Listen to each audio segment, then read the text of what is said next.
Hey everyone, welcome to the channel. It's your boy D Black. All right, SmackDown tonight. It was. I don't even know what to say about SmackDown tonight. I mean, there's no build up. We have the Elimination Chamber, which is tomorrow. We have WrestleMania right around the corner, and there is zero build up. Wonder why the ticket sales are doing bad. All right, so SmackDown. We start off. Jey Uso. Apparently, he was attacked backstage. I'm assuming that it might have been the vision, the way things are working out throughout the SmackDown program. It could have been anybody and stuff. I'm just guessing that the fact is that there probably was a lot of complaining on the internet about Jey Uso winning the chamber. And so I think the match was changed, or it could have been the fact that, we knew somebody out of the division was probably going to be in the elimination chamber, which was supposed to be Bronson Reed. But since he got hurt and tore his bicep, at that moment they put Jey Uso in. So, and then tonight, things have changed here on SmackDown. But anyway, we get Drew McIntyre, coming out, um, saying he had nothing to do with anything about Jey Uso, being jumped. And he says that he tells nothing but the truth, but people think, that he's guilty, that he's not guilty, until proven innocent and stuff like that.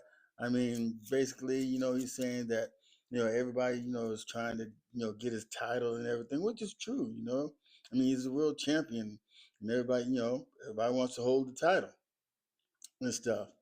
And as he's talking, then Nick Aldis comes out and tells Drew, that he told him not to, involve himself, in the show and everything. He tells Drew to go, go to his office, you know, because there's like about 25 guys in the back that, want to come out, and jump him and take him out. And he said that, hey, he's just an inch short from letting that happen.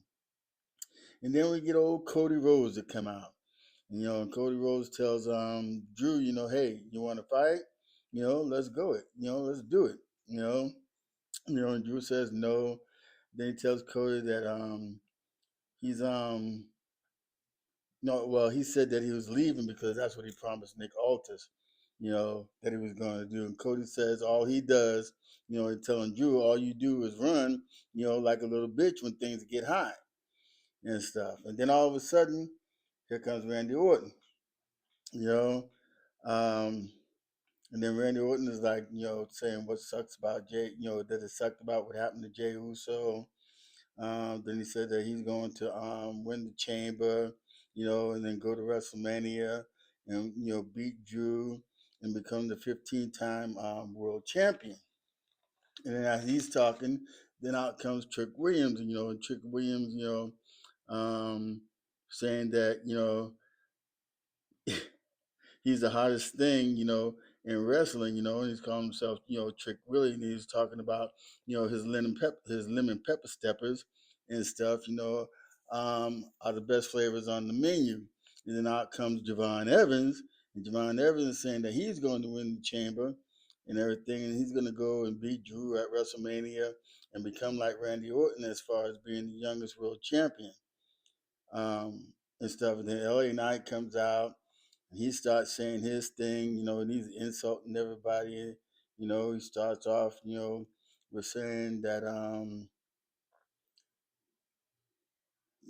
he's the megastar and that he belongs, he's going to be the champion.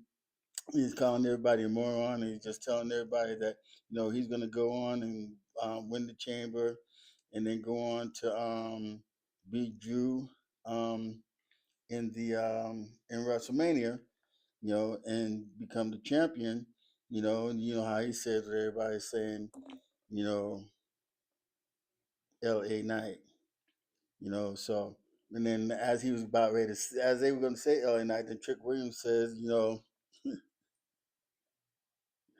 whoop that trick.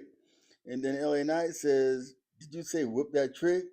And Trick Williams says yes, and then they start the clashing and stuff, and then fighting and everything. And then Randy Orton looks over at Devon Evans, hits him with an RKO, and then he looks at Cody Rhodes, and they stare each other down. And then Randy Orton leaves the ring and stuff. And then we get a little segment with Tiffany Stratton and Oscar, and they ended up saying,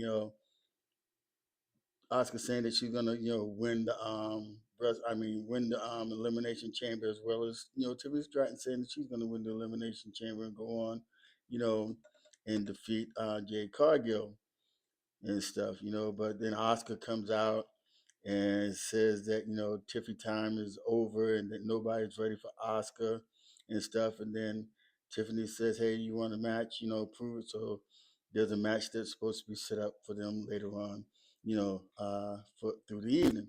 Then we get the match with Solo Sokoa and Uncle Howdy.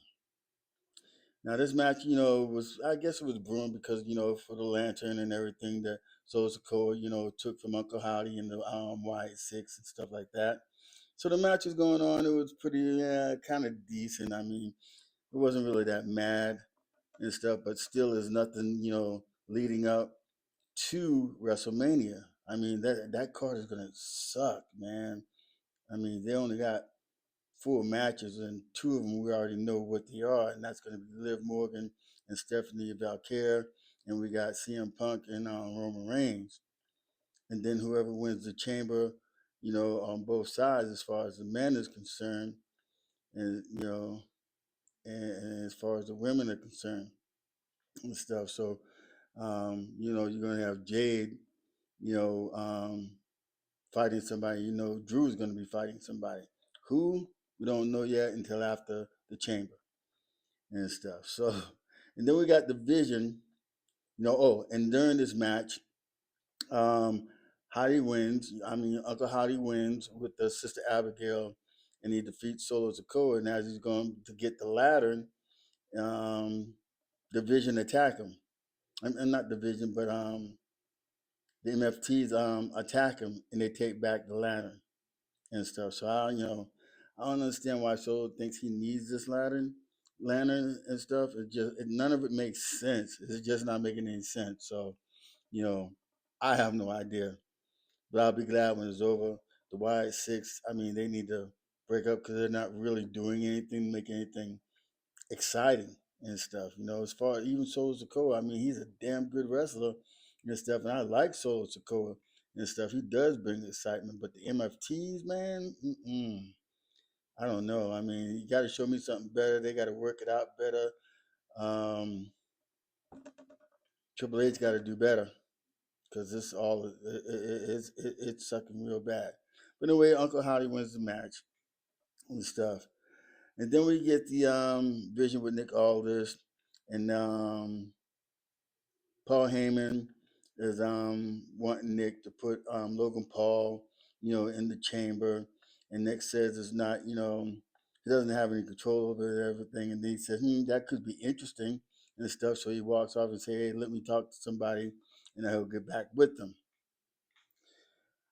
and stuff. So we have that going. Then we have Yo Sky and Rhea Ripley, and Rhea Ripley saying that, she's gonna win, the elimination chamber and stuff like that. And then Jay comes out, and basically tells Rhea to, focus on herself and stuff, So and then when she says after the match, well, since they're having a tag team match for the title, she tells her that, hopefully that she doesn't get hurt, during the match and stuff. So, but anyway, Jacob comes out. I mean, well, then you get the backstage promo with Jacob Fatu, and he's talking to Nick Aldis, saying that, there's a Drew problem, and for him to put him in the chamber, you know, so he can win and then take care of the Drew McIntyre situation.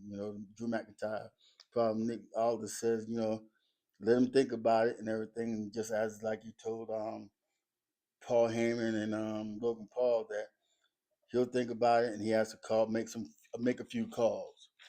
and stuff. And then we get Tiffany Stratton against Oscar, who it should have been. And then Oscar said that she's gonna rest and everything, that she didn't want to risk anything.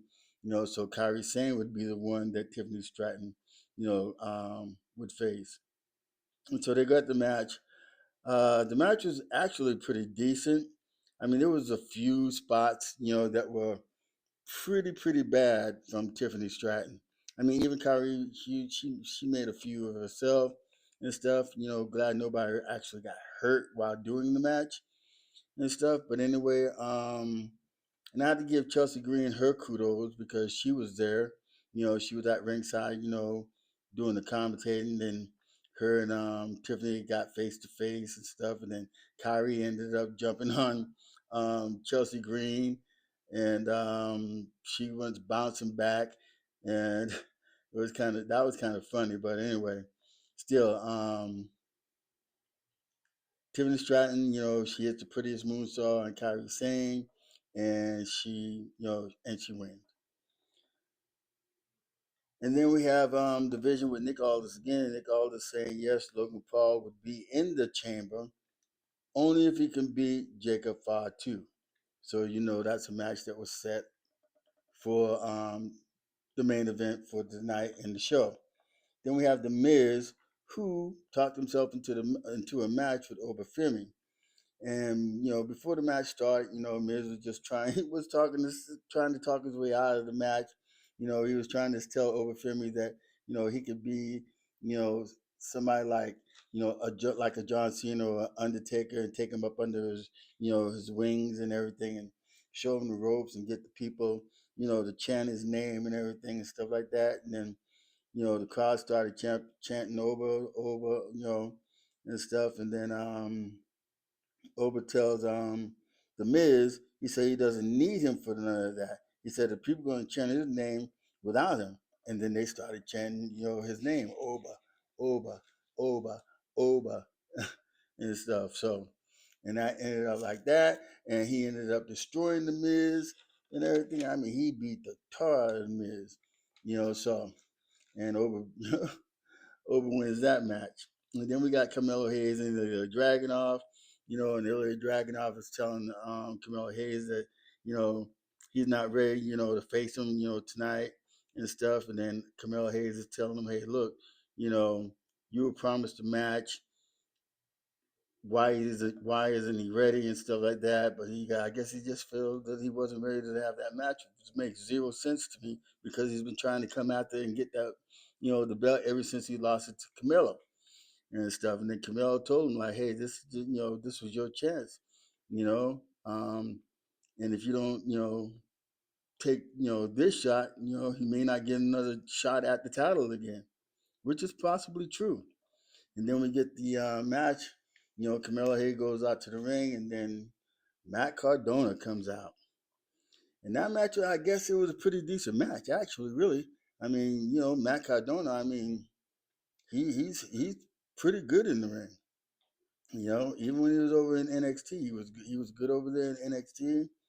I mean, not NXT, I'm sorry, in TNA. And he brought he took Carmelo. They looked good in the ring. But Carmelo Hayes hits the first 48 and wins the match. So, and now, I kind of want to know what's in that box too. They have R-Truth doing a little something and everything about, ESPN and subscribing to ESPN and all that other stuff and everything. But I mean, it's crazy because how they're doing it. And then Kit Wilson comes out, he looks at all of them talking and everything, and then he calls them all toxic, you know, and then they all start laughing at him and everything. So, and then Cody Rhodes, backstage tells, Jacob Fatu for what it's worth that he hopes that he wins. And then Sami Zayn comes out, he looks Cody in the face, they shake hands and everything. Then he approaches Jacob Fatu, and he asks how Jey Uso is doing, and Jacob tells him, that he's not doing good and stuff like that. And then Sammy goes on to says that he thinks that it could have been Jacob, and then he starts explaining why. He's saying because Jay won the match.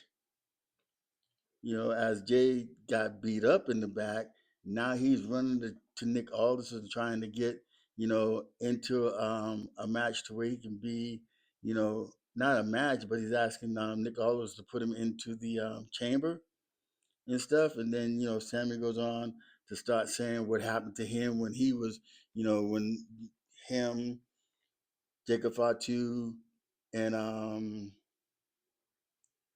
who was in that match with him? I know it was Jacob Fatu. Oh, Jey Uso. No, Jacob Fatu and Sami Zayn. I can't remember who else was in the match with him and stuff like that. But he goes on to tell Sammy that when Drew hit the mat, oh, it was Cody. It was Cody that was in the ring, and he said that when Drew came, and started laying out claymores, he said everybody got a claymore except for you, Sami Zayn. And stuff. And he told Sammy that it looked like Drew was trying to help him, win the match.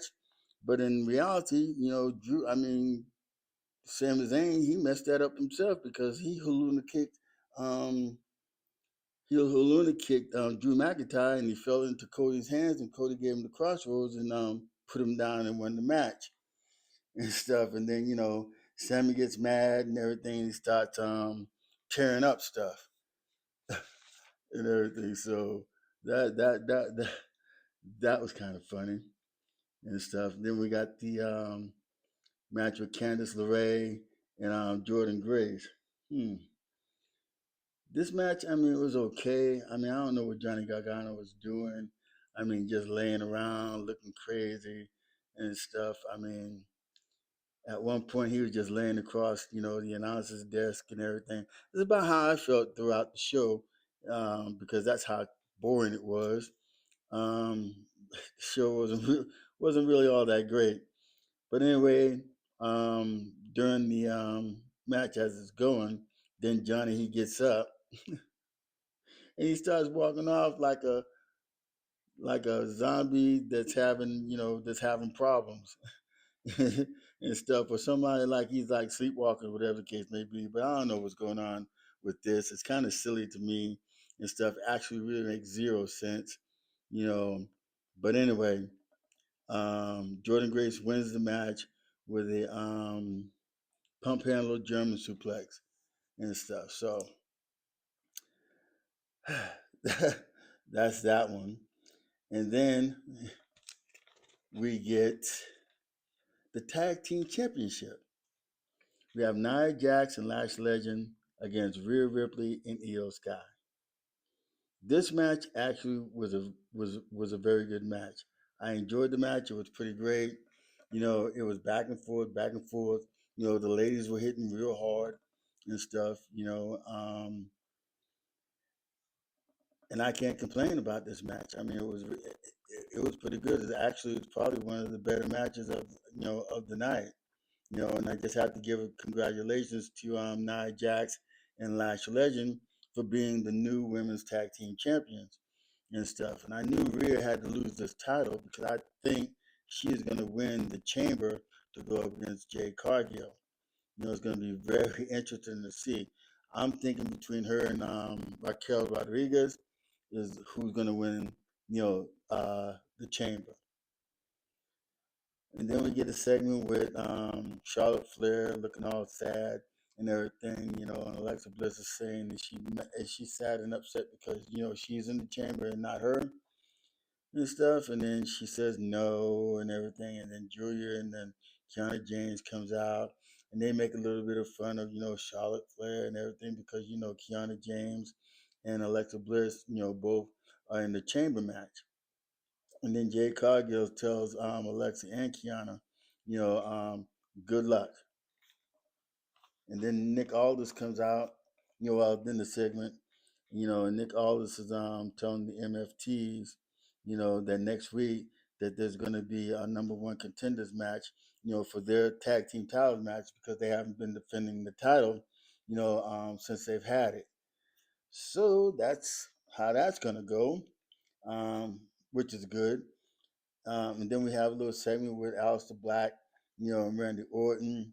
And Aleister Black is, just talking stuff, and Randy Orton is talking about, you know, about how he feels, and about the voices that are in his head and everything, and that, you know, that there's a switch, that's in his head that he can flip on and flip off, if he want. And he tells Aleister Black to be careful, what he asked for.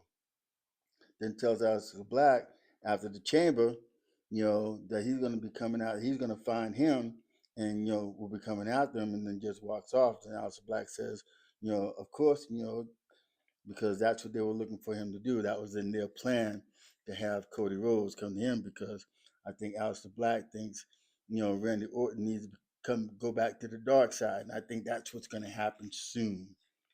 Then we get the main event. We have Logan Paul and Jacob Fatu. The match was it was pretty interesting. It was it actually turned out a pretty good physical match. I mean, I can't believe the athleticism of Jacob Fatu, and we all know that Logan Paul looks very good in the ring. He's going to go far. And I think, if Triple H does it right, both of these guys can go far, ahead of themselves. I think they can put some good years in, some good matches in, with some good storylines and stuff. You know, um, and so in this match, at one point, don't know who this guy is in this, black hood, and then Jacob Paul goes out because he tries to hit. Well, actually, did kick Austin Theory, in the head, and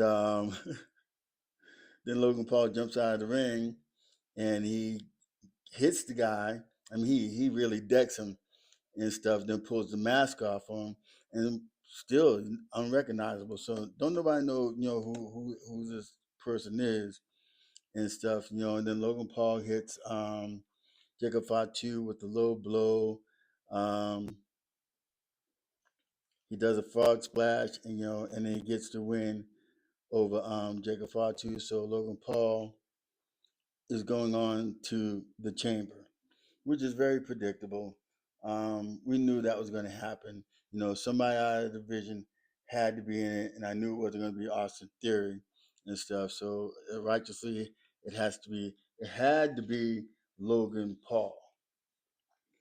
So with that, please don't forget to subscribe, like, share, and leave a comment. Don't forget to hit that bell for notification and stuff. So thank you for watching. God bless. Deuces, and I'll see you on the next video.